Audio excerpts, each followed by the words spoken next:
নমস্কার বন্ধুরা, আজকে আমি ভিডিওতে লাইক, সাবস্ক্রাইব, কমেন্ট তোমাদের কিছুই করতে বলবো না। আজকে তোমাদের প্রায় 2-3টে আপডেট দেবো এবং ভিডিওটা শুরু করার আগে তোমাদের কাছে একটা আমি কথা বলতে চাই। দেখো, আমি যে নিউজগুলো দিই, আমি যে আপডেটগুলো দিই, ঠিক আছে, এইগুলো কিন্তু জেনুইন আপডেট, ঠিক আছে। এবার তোমরা যে বড় বড় চ্যানেল থেকে যে আপডেটগুলো পাও, হেভি কথা বলছে, তো হেভিভাবে বলছে, হেভি সাজিয়ে বলছে, মিথ্যা কথা হেভি সাজিয়ে বলছে, কিন্তু বুঝতেই পারছো না যে মিথ্যা কথা। সবার প্রথমে তোমরা দেখো, আমার চ্যানেলে দেখো, প্রায় 2 বছর আগে আমি বলেছিলাম যে জেই ম্যাকলারেন মোহনবাগানে আসবে, তখন সেই ভিডিওতে আমি কত গালাগালি খেয়েছি সে ভগবান জানে, কিন্তু শেষ নয় জেই ম্যাকলারেন মোহনবাগানে এলো। কামিংসের ভিডিওটা, এই যে কমিউনিটি যারা এই নিউজ দেয়, সবার প্রথমে আমি দিয়েছিলাম, তোমরা গিয়ে চ্যানেল চেক করে আসতে পারো। সেখানে কিন্তু গালাগালি আমি খেয়েছিলাম এবং সেখানে সেই জেসন কামিংস কিন্তু মোহনবাগানে আসলো। মেহতাব সিংয়ের ব্যাপারটাও একই। সবার প্রথমে যে আমি লিক্সগুলো দিই, মানে আমার কাছে যে কনফার্ম সোর্সগুলো আছে, এই সোর্সগুলো বলতে গেলে কারোর কাছেই নেই, এবং আমি যখন সত্যি কথা বলি তখন যেরকম সাধারণ মানুষ তারা বিশ্বাস করতে চায় না, যার কারণে কিন্তু আমার গালাগালি খেতে হয়। এবং যারা বড় চ্যানেল তারা বানিয়ে মিথ্যা কথা বলে, সাজিয়ে গুছিয়ে স্ক্রিপ্ট লিখে, তাদেরটাই ভালো লাগে, এটা স্বাভাবিক হতেই পারে। দেখো, যারা আমার অডিয়েন্স আছে তারাই বুঝবে আজ যে আমি জেনুইন খবরটা দিই।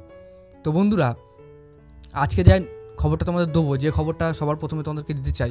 দেখো, মোহনবাগান এই মুহূর্তে যে জাতীয় কাওয়ার্ড হিসাবে বর্ণনা পেয়েছে সেটা কিন্তু আমরা সবাই জানি। খুবই লজ্জিত একটা ব্যাপার যে মোহনবাগান দল সে ঘরের মাঠেই অন্য প্লেয়ারকে 5 গোল দিতে পারে। এশিয়াতে গিয়ে কী করছে?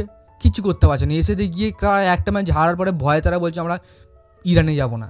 সত্যি কথা বলতে, মোহনবাগান সমর্থকরা তারা কতটা প্রত্যেকটা বছর তাদের কতটা আশা থাকে যে মোহনবাগান দল কিছু একটা করবে, না কিছু একটা করবে এই মোহনবাগান দল। সেই যদি ইরানে গিয়ে এরকম কাবার দল হিসাবে ভারতে ফিরে আসে, তো মোহনবাগান সমর্থকদের কাছে তার কাছে কোনো এক্সপেকটেশনই থাকবে না। তারা দলের কাছে কী চাইবে? কিছু চাইবে না। এই যে দিমিত্রি পেতাতস, একটা 2 টাকার প্লেয়ার, সে কদিন আগে মোহনবাগানে এসছে আমাদের জাতীয় দলে, এসে হিরো হয়েছে, আমরা তাকে হিরো করে দিয়েছি, এখন সেই আমাদের সাথে উল্টোপাল্টা ব্যবহার করছে। তো আমরা চাইলে কিন্তু তাকে নামাতে পারি, আবার তুলতে পারি। এটা তাকে সত্যি আমার খুবই খারাপ লেগেছে।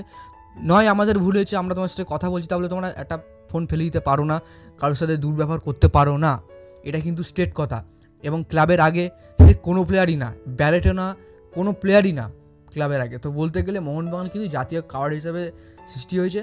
তো এখন কিন্তু সবাই বলছে যে জাতীয় ক্লাব ইস্ট বেঙ্গল, জাতীয় ক্লাব ইস্ট বেঙ্গল। আর বলবে না কেন ভাই?